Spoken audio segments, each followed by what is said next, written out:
What's up everybody, it's Sean here, and I'm here today to give you guys my review of the SoleSavy SS3. So SoleSavy, for those that don't know, is a membership-based community of like-minded, passionate sneakerheads where they give you the tools and the resources to help you buy shoes for retail. So I've been a member of SoleSavy for years now, pretty much the month after they started, and one of the cool things about being a member is that oftentimes they'll drive community-based projects, including custom sneakers, which they've been calling the SS line. So we had the launch of the SS1, which was inspired by the Air Jordan 1, the SS2 inspired by the Air Max 90, and I recently reviewed the SS4, which was designed by industry legends Jimo Wong and Justin Taylor. But I'm circling back to this one, which is the SS3, and this pair was actually designed by 180 members of the SoleSavy community. So the official colorway for this shoe is navy and light gray, and these retail for a price of $190 US or $263 here in Canada. And just like the other three silhouettes, this pair is also custom and hand-built by Garrickson Studios down in Philadelphia. So the original concept behind this design was birthed back in September of 2021, and it's been a very iterative and hands-on approach to get this shoe to where it is right now. So once the silhouette of the shoe was nailed down, the color scheme behind the shoe, it was actually inspired by the great wave of Kanagawa wood block print. And after getting a few rounds of samples and tweaking the colors and materials here and there, they were finally able to land on the final product, which I have in my hands. So first things first, one of my favorite parts about this release is the custom box. So this comes in this wood green cardboard box, which once again plays off the theme of the great wave of Kanagawa. On the very top, we have the SoleSavy logo, and on the side it reads members only. And then inside, once again paying homage to that classic print, they've thrown on the image of the Great Wave onto the interior of the lid itself. So as for the shoe itself, so diving straight into the details. So first off, on the toe box, we have this open style mesh, which is done in this dark navy color.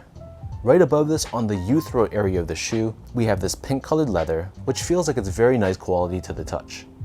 Surrounding the front toe cap, we have this smooth gray colored leather, and then next to this, covering the side of the toe box as well as the top of the mid panel, we have this gray colored suede.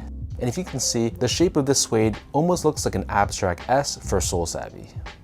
Underneath this, covering the mid panel and the top portion of the heel, we have this grayish blue colored leather, which has a very nice tumbled feel to it to the touch.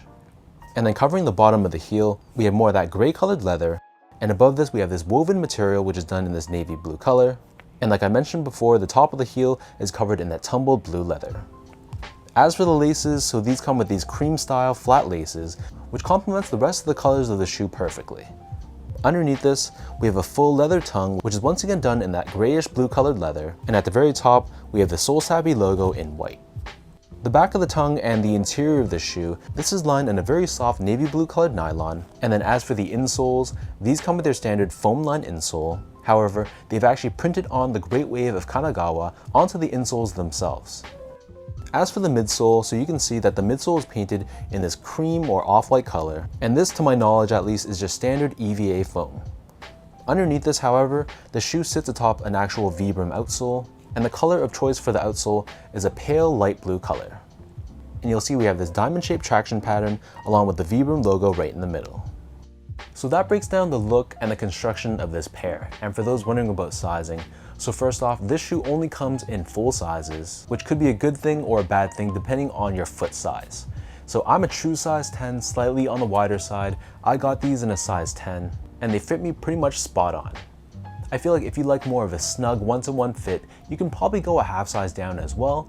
So for example, if you're a size 11.5 and you don't mind more of a snug fit, then you can definitely go with a size 11. But if you like more of a roomy fit, or if you have really wide feet, you'd probably want to go up to a size 12. Moving on to the comfort, so these feel decent on feet, but they're not as comfortable as, for example, the SS4. So I felt like the SS4 had more of a plush feel underfoot. You can feel more of that foam and the squishiness of it when you're walking around, whereas in comparison, this pair, it feels a little bit stiffer and there's not as much bounce back when you're walking around. But that's not to say it's uncomfortable, it just feels like more of your standard retro sneaker with a bit more of a firmer setup. But still, for an everyday casual use shoe, these will be perfectly fine. It still feels very breathable with the mesh upper, and you really don't have to break in the shoe at all because the materials are very soft straight out of the box. Finally, in terms of the overall quality and the craftsmanship on this pair, so first off, material quality, I was very impressed. It's kind of an inverse because for the SS4, I thought that the materials were just okay, but the comfort was really there. Whereas for the SS3, the comfort is just okay, but the materials are really great. So everything from the leathers to the suedes, it all really felt like it was premium materials used on this pair. And once you get them in hand, I don't think you'll be disappointed at all. And from an overall build and craftsmanship standpoint, same thing. I didn't notice any glue stains, the panels were very consistently shaped, so no complaints, and I thought Gerrickson did an excellent job.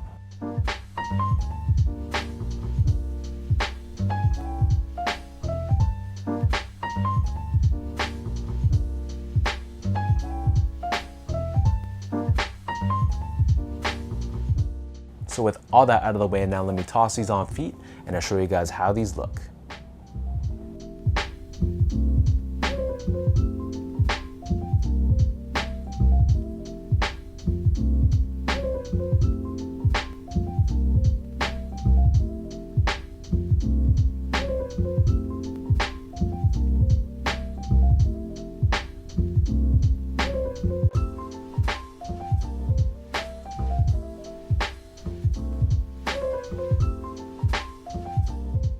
Overall, I gotta tip my hat to the community of SoleSavy for designing a really dope looking sneaker.